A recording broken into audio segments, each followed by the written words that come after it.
Hi, everybody.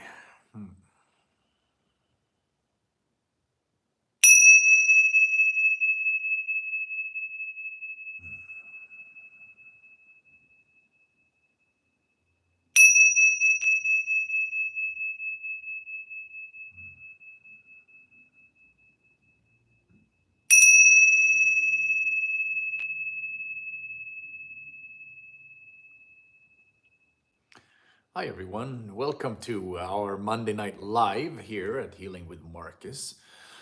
We are here every Monday at 7 p.m. Pacific Standard Time. Hello, Johnny Neal. Good to see you, my brother. Nice to see you on here. And grateful that you come on here often, Johnny. It's very nice.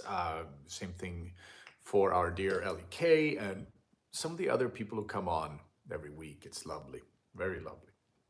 And what I was gonna say is that, first of all, last week we were doing the heart chakra, the Anahata, and I got so caught up in the moment of talking about the beauty of the heart. There's so many levels and layers of our growth through the heart. Ellie K, there you are. Good evening, dear soul, dear sister. Nice to see you. Nice to see you. Grateful you're here. Um, So, in this journey that we are on, right, we are going closer to our hearts. There you are, Shauna. Good evening. Good evening. Nice to see you on here. So, in this journey, some people refer to this as the longest journey you can ever take. It is from your mind to your heart.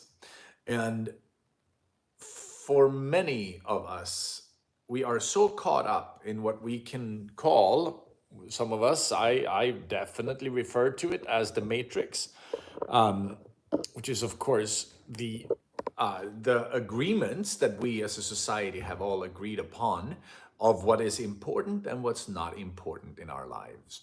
And unfortunately, the way our world has evolved over the last few hundred years, what we can refer to as the matrix, which is modern society, we think of it as very comfortable, very, oh, we live in apartments or houses or condos or whatever we live in, and we it's so comfortable. We might have a car, we might have whatever we may have, but things that make us feel comfortable.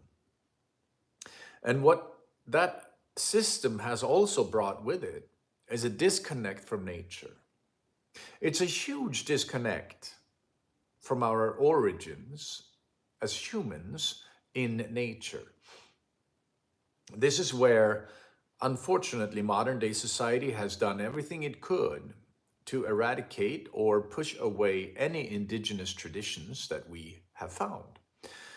Throughout the 1800s, 1900s, and the 1700s, we were punishing all different indigenous peoples, either it be here in North America, or it was in Scandinavia, or it was in Central Europe, or South America, wherever, or Africa for that matter. My God, no matter where we went, Trenton Shine, blessings, blessings, brother.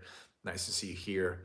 No matter where we got on, wherever the Western society met an indigenous culture, we did everything we could to eradicate that culture and to assimilate them into our way of thinking. And unfortunately, again, that's probably going to be a word a lot today. Unfortunately, that became the way of the mind. It became the way of this, of rational thinking, of being well adjusted into a society, into a system that needs to work like a clock, where all the cogs in the different wheels have to be in their right size, in their exact right shape, in order to make society continuously keep going.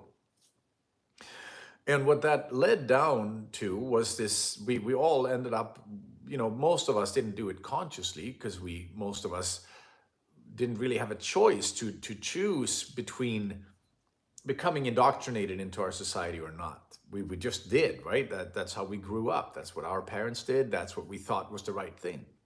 So then we are in a system where paying bills and paying our taxes and going to school and getting degrees is much more important than who we are as human beings. That whether or not you are in touch with your heart and where you're living in a way where you are in touch with nature, or if you have a bunch of money in the bank and you can always balance your books, and you have all your dotted i's and crossed t's, that has become so much more important in our society than actually living, or even living as a good person, living in your heart, living from your heart, speaking your truth, speaking what your feelings are saying. All of that has led into this system where we are unfortunately constantly bombarding nature. We are assaulting, we are abusing, we are denying nature all the time. But as you move from the mind, which we could also call then the matrix, because the mind has agreed to all the rules in the matrix, we move from the mind into the heart. Then you start to see that, if I can expand my heart, if I don't live in the past stories of my life, which was usually caught up in trauma or different forms of dysfunctional feelings and thinking, when we move into our heart, we start to become more present in the now. We become more aware that in this moment, all there is you. There was something that came up last week that is very closely aligned with this, and there's probably going to be a video about this at some point. You know how we say, I shared it yesterday on the beach, we say we have a body, right? You and I, we say we have a hand, we have a brain, we have eyes, we have a heart. I have arms, legs, and luckily for me, they're still functioning at the moment, and that's really healthy, positive. When we start to recognize, if you say you have something, that presupposes, assumes, or means that there is something separate from you that have this. That there is a consciousness and awareness. If something says I have, because it's like with your body, right? With you as a person, you say I have a car, I have a home. That doesn't really mean you are the home or you are the car. And in our language, we don't say I am hand or I am my hand. We say I have a hand. And what that leads down to is that even in our language, in our daily communication, there are clues pointing to a higher level of consciousness. An awareness that you are actually not your body, that you are actually not your hands.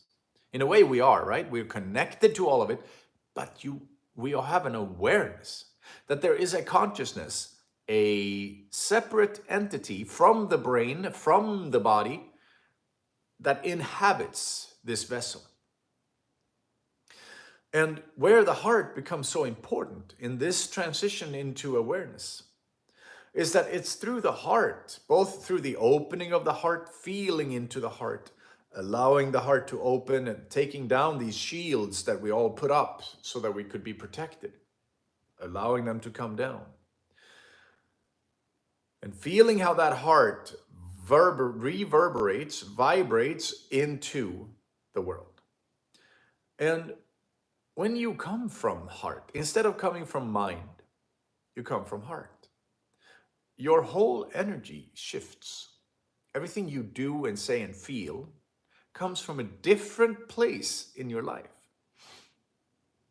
The heart, because of its electromagnetic nature and because of how the cells in the heart grew and became aware, they became self-aware. The heart, just like we talked about last week, the heart, the stomach, the brain are self-aware to a certain degree. They have their own intelligence. Just like every cell in our body has their own intelligence, so does your heart and your brain and your gut, but they have a little more of a,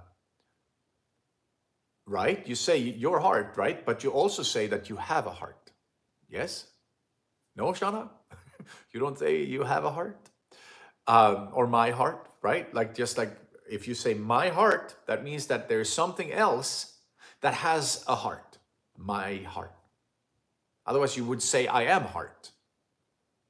And we are also deeply then identified with I am Marcus, right? This name that somebody somewhere gave me. And that I am born and raised in Sweden, meaning that somehow then makes me up for who I am. But in all reality, it's not who I am, right? I am an energy. The I am is who I am. The I am is who you are. And when you move your awareness to those deeper places of yourself, you begin to recognize that there is a sense of both unconditional love streaming from the heart, but also that you are aware that there is more connectivity going on in our world than what we have been aware of. That usually, if somebody is going to call you, you actually think of them about a second or two or three before they call you, or even way before that, when their intention is reverberating into the quantum field. You are picking up on that. Your energy field, which is much more who you actually are, is picking up on these signals throughout our ether. And as we come into heart, we both begin to understand that we are inhabiting both a heart, we're inhabiting a body. And through the heart, which is the middle chakra between the lower three and the upper three, the lower three that I personally call the ones that are feminine nature, and the upper three that are more of ethereal, of masculine nature, more thinking, more mind, more logical. While the female is, of course, more emotional, expressive, life affirming, creative flow. And both are very, very needed in our world. But unfortunately, for the last few thousands of years, the way society has evolved, we have oppressed the feminine expression in our world, at the cost of the feminine for the masculine. And that has, of course, led to a world where we are able to disregard our mother, which is Earth Mother. This is our home planet. This is what we live on. And again, as you move into heart, you begin to understand these connections. You begin to feel different. You begin to feel that, oh goodness, my heart is full of energy. My heart is full of love. I can taste it. I can feel it. And as we start to connect with other people through the heart chakra, we begin to grow in understanding and compassion. Our compassion can know no bounds at times. One of the things that the different teachers have brought to our world, right? So the different teachings that have become major religions have brought different flavors of spirituality. And when we look at the teachings of the Buddha, they are often fairly mind-oriented. It's about quieting the mind, silencing the mind. And it's a beautiful teaching, of course. But it's still quite mental if we watch it. If we watch how Buddhism has expressed itself in our world, it's very mental. And then we have Hinduism, which is very scientific in nature. They have figured out, if you look at the deep yoga teachings, they have figured out the different connections throughout your body, just like Chinese medicine figured out the meridians. The yoga teachings have figured out how to get all the chakras aligned, how to get your body more in alignment with your purpose and with being fully embodied. Also becoming aware of the higher realms, right? The Buddha yoga teachings and Hinduism is very, very deep that way. It talks about the realms, 7 different realms, and going way into the different God spheres until we reach the Godhead. And it's all very beautiful. But then you come into the teachings of of the Christ, of Jesus. And not the teachings that have been followed so much, right? But the original teachings. These teachings, if you actually sit with the energy and you feel into what Jesus was sharing, you realize that there's so much love in it. There's so much compassion. And it was a little bit, and quite often we refer to both Jesus and Maria Magdalene and Mother Mary as the way of the heart. They're often depicted with a heart and hands, and we realize that we're coming through the heart. And as we begin to open up the heart, and we see that these different big teachings, the major teachings of our world, are all teaching different beautiful parts of spirituality, of awareness. Once we reach the heart, we also realize that, oh my goodness, that is a lot of power and a lot of connectivity. When you are doing something that is in alignment with your higher self, you usually can feel it in your whole system. You can feel like, oh, I'm doing something aligned here. Or if you walk into the grocery store and you say hi to a bunch of people, and it shifts your day because they smile back at you, because they feel good, because you come from your heart. You come from an open heart space. And this is where the connectivity to the world is very, very helpful.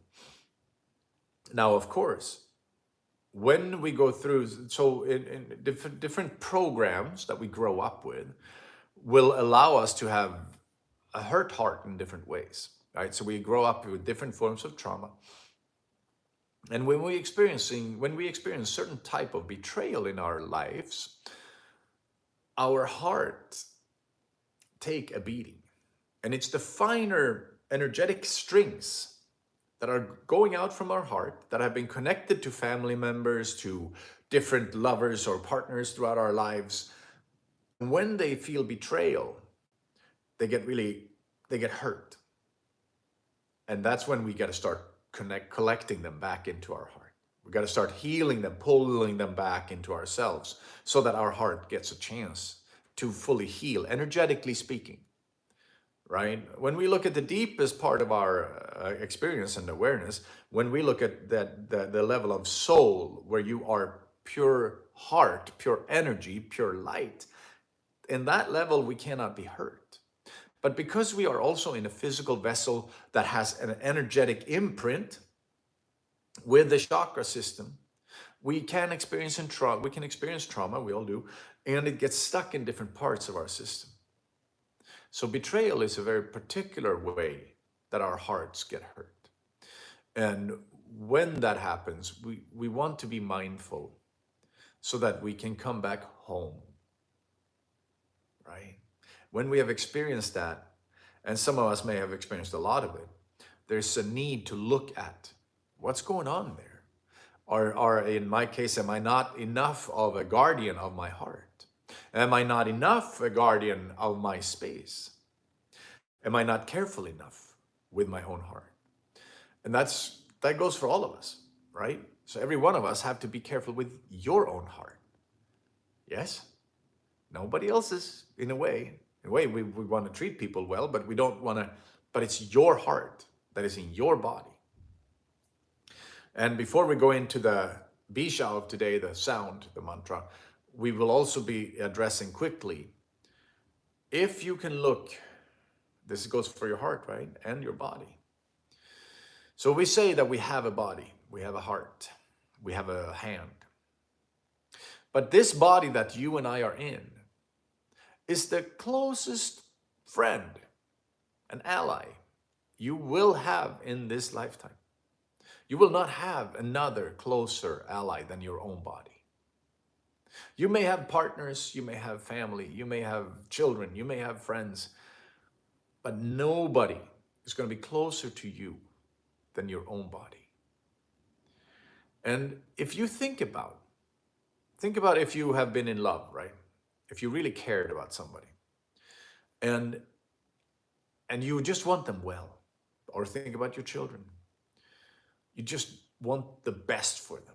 You would never want anything bad for them. You wouldn't want anything to go wrong for them.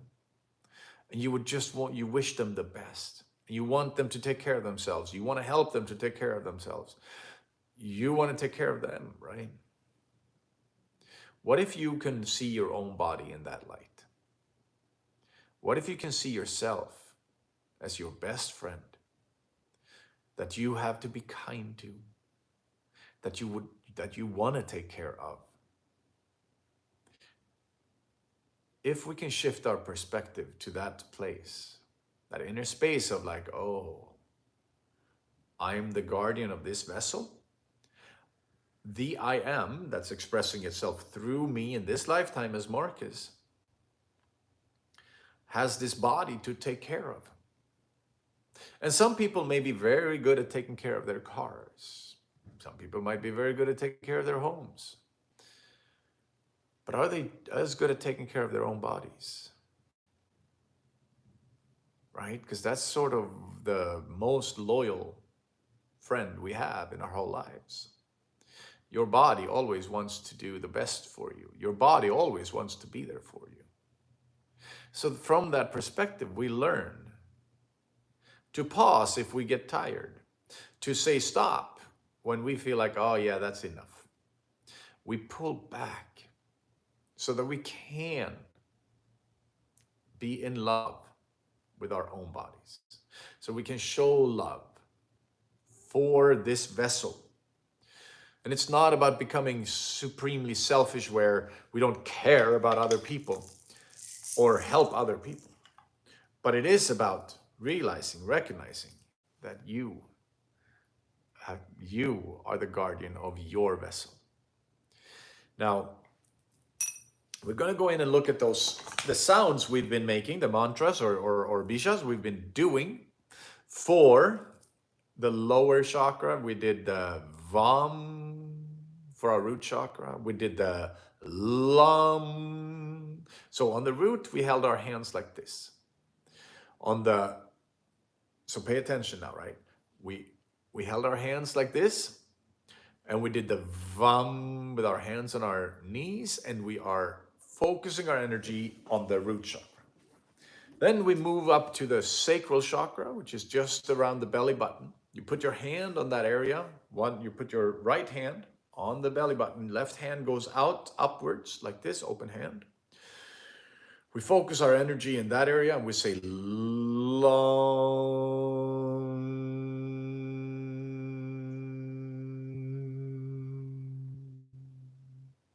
And then we're coming into the solar plexus, which is the 3 fingers like this. Open up your heart, open up your chest.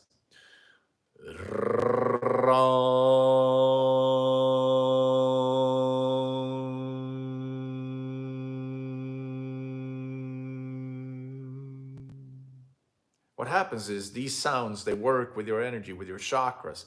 They align them, especially if you're able to focus your energy also in that area. Now we're coming to the heart sound. The heart sound, you're going to have your hands like this, like an open flower. You're going to hold it right in front of your heart. And the sound is Y-A-M, Yam.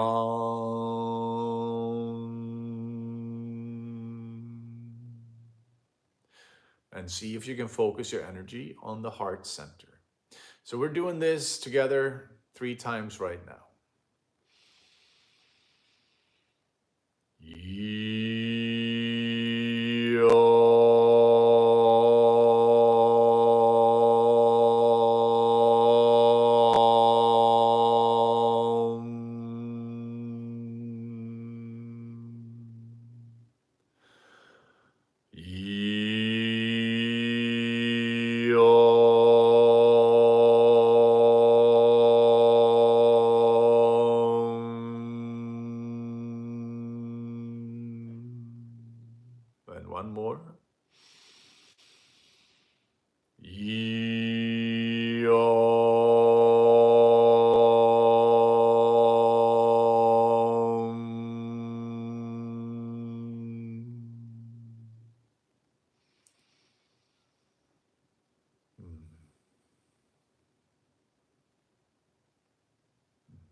And as you get more sensitive to the practice, when you do it more often, you'll start to feel a shift that happens, especially when we start combining, when we do the Vam,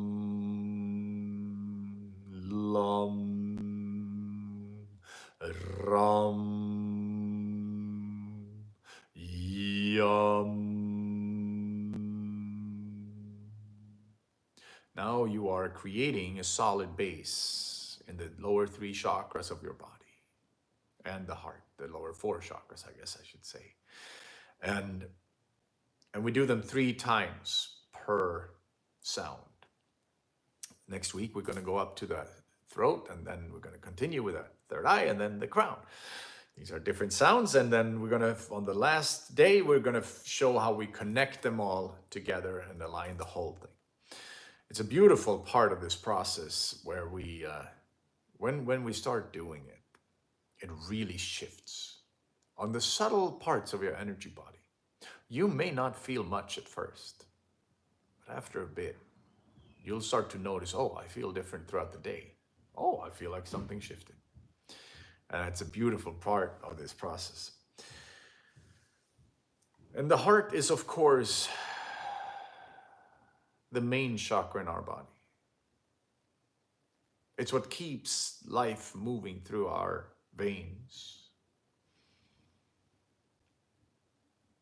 It's interesting, right? We usually call it brain dead if somebody's brain has taken enough damage, but the heart keeps going. The heart is like the last thing, because the heart has its own intelligence. And as we start to listen to that intelligence, the guidance changes. We feel different. And then as we continue to listen and learn to hear it, we also may recognize when we weren't listening and what happened. The consequences we get when we don't listen to the heart. You know, it's how we learn. Sometimes we have to fall.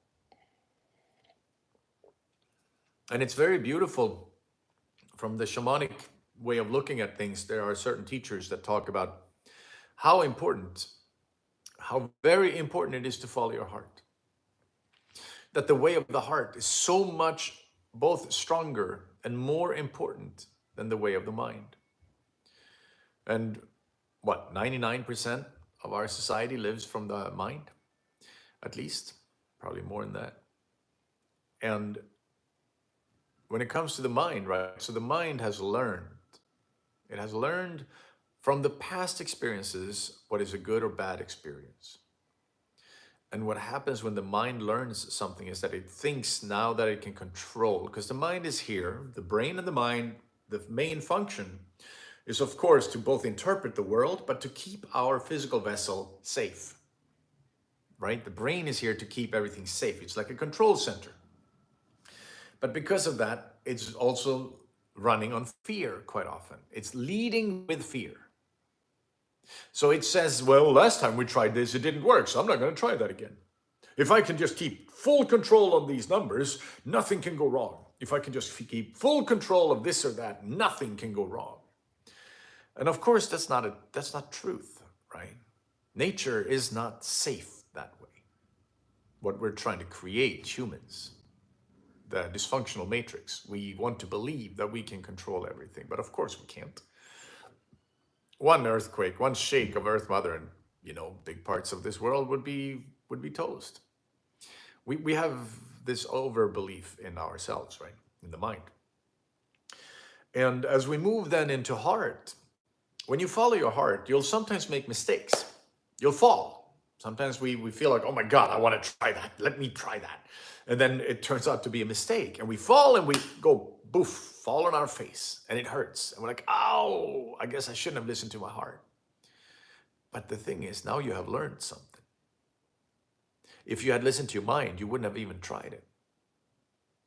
And sometimes, quite often, if we don't listen to the heart, we never learn anything new. We don't break that hard shell around our mind open. Quite often, we stay in our bubble. But when we listen to the heart, we have a chance to open up. to be in a new space, to experience new things in life, and to truly step into your power and your sovereignty and who you actually are. So if you begin to listen to your heart, you begin to, when something doesn't sit right, when something doesn't seem truthful, you go, oh yeah, that doesn't seem right. Whether it be propaganda on the news, or if it's any other kind of fallacy or falsity that's going on in our world, or if you hear somebody who's not speaking the truth to you, you can hear it, you can feel it.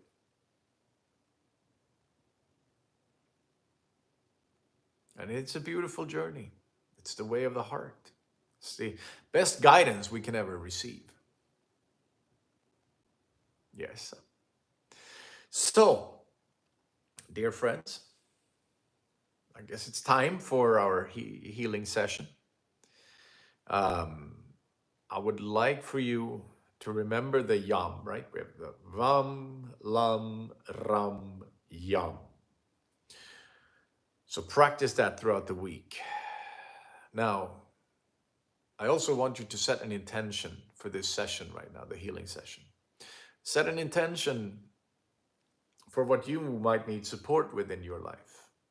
And with your permission, we'll be working to support you and remove any energies or entities that we can remove from where we're sitting. But only with your permission. So, beloved, make yourself comfortable. Sit with an open heart, open mind. Drop your mind into your heart.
I am Shaman Marcus, and I'm of the tribe of kings and queens of old. And I'm so grateful, we are so grateful, we get to sit with you here today. We get to meet in the quantum field, in the realm of the unseen. We invite the winds of the south, represented by the serpent, the feminine healing powers of our world, to come here and hold sacred space for us from the direction of the south, and to activate the deepest level of healing in every part of our body. We have the winds of the east, the condor, the eagle, and the dragon, and these are the seers into the unseen. We're asking that they guide us into the unseen realm and that they hold sacred space from the direction of the east, from the direction of the north, from the winds of the north. We have the raven. The raven is the sacred sage of our world. The raven is the knower of all things. And we're asking that the raven come here and hold sacred space for us from the direction of the north, and that the raven activate the deepest level of knowing in every part of our DNA, every part of our physical body, emotional body, mental body, energy body, and spiritual body. May all these systems listen to each other and vibrate to their highest potential. Then we have the winds of the west, represented by the jaguar, the feminine, the holy warrior of our planet. We ask that she lend us her courage into our hearts, and that she guards our space from the direction of the west. Then we have Pachamama, Earth Mother, and Father Sun, Father Sky. Pachamama guards our sacred space from the direction below, and Father Sun, Father Sky from the direction above.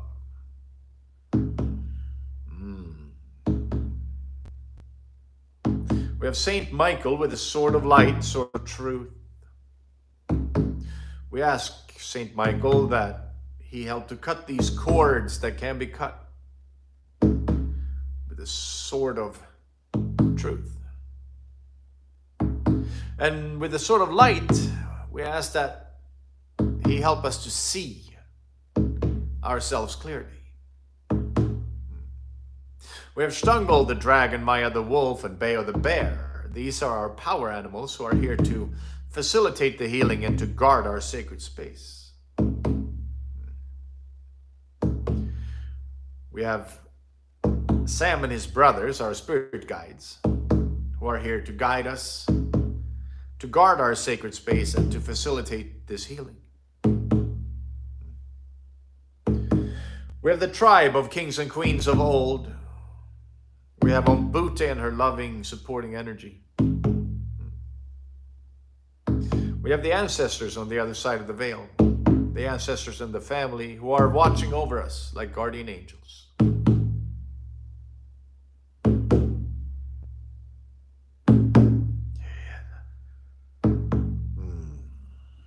Then we have life force energy itself, and we have the ascended masters holding a very high frequency for us.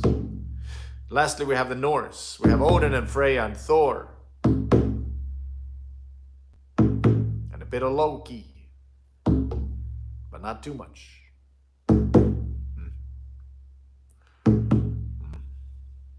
And then we have Stafner and Rafner and Hugin and Moonin.